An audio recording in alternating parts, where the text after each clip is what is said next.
اعوذ باللہ من الشیطان الرجیم بسم اللہ الرحمن الرحیم سورہ بقرہ پارہ 1 آیا 21-22 یا ایھا الناس اعبدوا ربکم الذی خلقکم والذین من قبلکم لعلکم تتقون الذی جعل لکم الارض فراشا والسماء بناء وانزل من السماء ماء فاخرج به من الثمرات رزقا لکم فلا تجعلوا للہ اندادا وانتم تعلمون۔ ترجمہ: اے لوگوں، اپنے رب کی عبادت کرو جس نے تمہیں پیدا کیا اور تم سے پہلے لوگوں کو پیدا کیا تاکہ تم پرہیزگار بن جاؤ، اور جس نے تمہارے لیے زمین کو بچھونا بنایا اور آسمان کو چھت بنایا، اور اس نے آسمان سے پانی برسایا اور اس سے تمہارے لیے پھلوں کا رزق پیدا کیا، بس تم اللہ کا ہمسر کسی کو نہ بناؤ اور تم جانتے ہو۔ تفسیر: سورہ بقرہ کے جو 2 رکوع ہیں نا، جو یہ پہلی 20 آیات پر مشتمل ہیں، یہاں اللہ پاک نے انسانوں کے 3 گروہ کا ذکر کیا ہے۔ پہلے مومن یا اہل کتاب ہیں، اہل ایمان ہیں جو مکمل حق پر ہیں اور کامیاب ہوں گے۔ پھر وہ جو جان بوجھ کر کفر کرتے ہیں اور جھٹلانے والے اور کفار کہلاتے ہیں۔ پھر منافقین ہیں جو کہ پینڈولم کی طرح دونوں گروپس کے درمیان میں نا ادھر سے ادھر روٹیٹ کرتے رہتے ہیں۔ اچھا، یہ 2 رکوع، یہ پہلی 20 آیات جو ہے نا، وہ جو ہے نا ہیومن نیچر یا انسانی شخصیت کو سمجھنے کے لیے ہے کہ جب بھی دنیا میں کسی بھی کونے میں نا، جب بھی حق کی دعوت پیش کی جائے گی نا، تو یا پھر کوئی تعمیری کام شروع کیا جائے گا، تو یہ 3 قسم کے لوگ ہمیشہ ہمارے سامنے آئیں گے، لہٰذا ان کی پہچان کرنا بہت زیادہ ضروری ہے۔ اچھا، آپ قرآن کی نا ان جو بیان کردہ ہدایات ہے نا، قرآن جو پہچان بتاتا ہے ان کی، اس کے مطابق آپ جو ہے ان کو جج کر سکتے ہیں۔ اور سب سے پہلے تو یہ کرنا ہے ہمیں کہ ہمیں خود کو بہت زیادہ باریکی سے دیکھنا ہے کہ ہم کون سی کیٹیگری میں فال کرتے ہیں، ہم خود کہاں پہ کھڑے ہیں نا۔ اچھا، یہ تو ہو گئی انسانوں کی پہچان کا ایک کرائٹیریا، ٹھیک ہے، پہلے 2 رکوع یا 20 آیات میں۔ اچھا، اب جو تیسرا رکوع شروع ہو رہا ہے نا، جو کہ 21 سے 29 آیات میں آ رہا ہے، ٹھیک ہے، تقریباً 9 آیات میں۔ اچھا، اس میں اس بات کی وضاحت ہے کہ اب اپنے بندے سے اللہ پاک کیا چاہتا ہے، ٹھیک ہے، اور جتنی بھی انبیاء کرام آئے نا، ان سب کی دعوت کا اصل مقصد کیا تھا، اور پھر دنیا کا انجام کیا ہونے والا ہے، مطلب یہ کہ قرآن کی جو ٹوٹل دعوت ہے نا، اس کا خلاصہ ہے۔ اچھا، اب ہم اگر تھوڑا سا اوور ویو دیکھیں نا کہ سورہ بقرہ کی یہ جو آیات ابھی نازل ہو رہی ہے نا، اس وقت تقریباً مسلمانوں کو مکہ میں ہجرت کیے 6 ماہ کا عرصہ ہوا تھا، اور اس سے پہلے ہی نا 2/3 قرآن جو ہے وہ مکہ میں نازل ہو چکا تھا، یعنی تقریباً 20 پاروں کے لگ بھگ جو ہے وہ قرآن ابھی مسلمانوں کے پاس ان کو یاد تھا، ٹھیک ہے۔ اب جو نئے 9 مسلم ہیں نا، ان کو اس کا اس تیسرے رکوع میں خلاصہ بتایا جا رہا ہے۔ یہ رکوع یا ایھا الناس اعبدوا ربکم سے شروع ہوتا ہے کہ اے بنی نوع انسان یا اے لوگوں۔ اس میں باقی جتنے بھی نبی آتے رہے نا، وہ تمام کے تمام اپنی قوم پہ نبی مبعوث ہوئے تھے اور ان کا خطاب اپنی ہی قوم سے تھا، لیکن ہمارے نبی پاک صلی اللہ علیہ وآلہ وسلم وہ کامل رسول ہیں، نبی ہیں، جن کا خطاب پوری انسانیت سے تھا۔ فرمایا جاتا ہے کہ اے لوگوں، اپنے اس پروردگار کی عبادت کرو جس نے تمہیں اور ان لوگوں کو پیدا کیا جو تم سے پہلے گزرے ہیں، تاکہ تم متقی بن جاؤ۔ اب یہاں پہ ہم یہ دیکھتے ہیں کہ صرف اللہ کو ماننا کافی نہیں ہے، بلکہ اللہ کی تمام احکامات کو بھی ماننا بہت ضروری ہے۔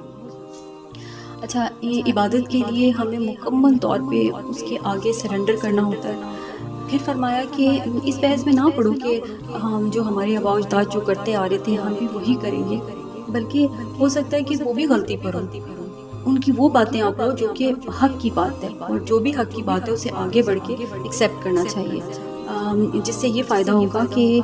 تاکہ دنیا میں بھی آپ افراد و تفرید سے بچ سکیں اور آخرت میں بھی اللہ پاک کے عذاب سے جو ہے وہ بچا جا سکے۔ اچھا، وہی اللہ ہے جس نے تمہارے لیے زمین کو بچھونا بنایا اور آسمان کو چھت بنایا۔ اچھا، اس سورت کی جو تشریح ہے نا، ہم جس انداز میں آج کر سکتے ہیں نا، شاید کسی اور دور میں یہ پاسبل نہ ہوتا۔ سائنس نے وہ حقائق ہمارے سامنے رکھ دی ہیں نا کہ جس سے ہماری عقل بالکل دھنگ رہ جاتی ہے۔ اگر ہم اس کو تھوڑی سرسری نظر ڈالیں نا، جس کو کہتے ہیں برڈ آئی ویو لیں، تو ہمیں کچھ چیزیں جو ہے وہ تھوڑا سا اس کا گلمس جو ہے وہ لیتے ہیں کہ جیسے زمین جو ہے نا وہ سورج سے ایک خاص فاصلے پہ گردش کرتی ہے، اس کو سائنس کی زبان میں کہتے ہیں گولڈی لاک زون، ٹھیک ہے، اور وہ زون جو ہے نا وہ تقریباً 93 ملین مائلز کے پہ ہے، ٹھیک ہے۔ اگر زمین اس زون میں نہ ہوتی، اگر اس سے تھوڑا، اس فاصلے سے تھوڑا دور ہوتی، تو زمین پر جو ہے نا برف ہوتی اور زمین برف کا تودہ ہوتی، اور اگر سورج سے قریب ہوتی تو اتنی گرم ہوتی کہ وہاں پہ زندگی کا کوئی وجود ہی نہ ہوتا، بنجر ہوتی اور پانی بخارات بن کے اڑ جاتا۔ اچھا، پھر یہاں پہ ہر وہ چیز وافر مقدار میں موجود ہے جو ہر جاندار کی ضرورت بہت ضروری ہے، ٹھیک ہے، صرف وافر مقدار میں نہیں ہے بلکہ ٹوٹل فری ہے۔ اب اس میں ہم اگزامپل لے لیتے ہیں آکسیجن کی۔ اس کو اللہ پاک نے اتنے محتاط انداز میں پرسنٹیج کو مختلف دوسری گیسز کے ساتھ نا اس کو بیلنس کیا ہوا ہے کہ اگر اس کی تھوڑی سی مقدار بھی کم یا زیادہ ہو جائے نا تو زندگی کا وجود جو ہے بالکل ممکن نہیں ہے۔ اچھا، اب تھوڑی سی دیر کے لیے سوچیں کہ اگر یہ آکسیجن فری نہ ہوتی، ٹھیک ہے، اور اس کی شارٹیج ہو جاتی تو کیا ہوتا؟ تو پھر ہم کیا کرتے کہ ہم باقی سب کاموں سے تو فارغ ہو جاتے، بس اسی چکروں میں رہتے کہ آکسیجن کو کس طرح سٹاک کریں، جس کے بغیر ہم 2 منٹ بھی نہیں زندہ رہ سکتے۔ اچھا، پھر اس کے علاوہ بے تحاشا چیزیں ہیں زمین کو سٹیبل کرنے کے لیے، یہ گریویٹیشنل فورس جس کو ہم کشش ثقل کہتے ہیں، پھر واٹر سائیکل ہے، کس طرح سے بھاپ بنتا ہے پانی اور اڑتا ہے، فلٹر ہوتا ہے، کثافتیں نیچے رہ جاتی ہیں، اور پھر وہ بادلوں کی شکل میں اس کو اللہ تعالیٰ ہانکتے ہوئے مختلف وادیوں میں لے کے جاتا ہے۔ اگلی آیات میں ان کا بھی ذکر آئے گا۔ پھر اس کے بعد کئی جگہوں، ٹھنڈی جگہوں پہ، پہاڑوں پہ برف کی شکل میں وہ گرتا ہے، اور پھر وہاں سے واٹر ریزرو بن جاتا ہے، جیسے ہم فریج کے اندر پانی جمع کرتے ہیں نا، برف جمع کرتے ہیں، اس طرح سے جب سورج کی روشنی پڑتی ہے تو وہ صاف فلٹر واٹر جو ہے ہم دنیا والوں کو ملتا ہے۔ اچھا، پھر یہ جو چھوٹے چھوٹے جراثیم ہیں جن کو مائکروبس کہتے ہیں نا، یہ ہم سمجھتے ہیں پتہ نہیں اس کو اللہ تعالیٰ نے کیوں پیدا کیا۔ آپ یقین کریں کہ یہ ننھے مجاہد اگر نہ ہونا تو زمین پہ ہر جگہ بدبو اور غلاظتیں پھیل جائیں، کیونکہ یہ چیز ان کو ڈیکمپوز کر کے چھوٹے چھوٹے چھوٹے اندیکھی چیزوں میں تو وہ زمین کے اندر ہی ایبزارب کر دیتا ہے، ڈسپوز آف کر دیتا ہے ان چیزوں کو نا۔ اس کے علاوہ ہم یہ دیکھتے ہیں کہ زمین ایک خاص اینگل پہ جھکی ہوئی ہے نا، تو اکثر بچپن میں سوچا کرتے ہیں کہ یہ بالکل گول نہیں ہے، خاص اینگل پہ کیوں جھکی ہوئی ہے؟ تو آپ یقین کریں کہ اگر اس خاص اینگل پہ نہ جھکی ہوتی تو آج موسموں کا وجود نہ ہوتا ہے، یہ جو سیزنز ہوتے ہیں، کبھی سردی ہوتی ہے، کبھی گرمی ہوتی ہے۔ پھر اللہ تعالیٰ فرماتے ہیں کہ آسمان کو نا محفوظ چھت بنایا، تو اس سے مراد وہ پروٹیکٹیو لیئرز ہیں، وہ خاص حفاظتی تہیں ہیں نا جو کہ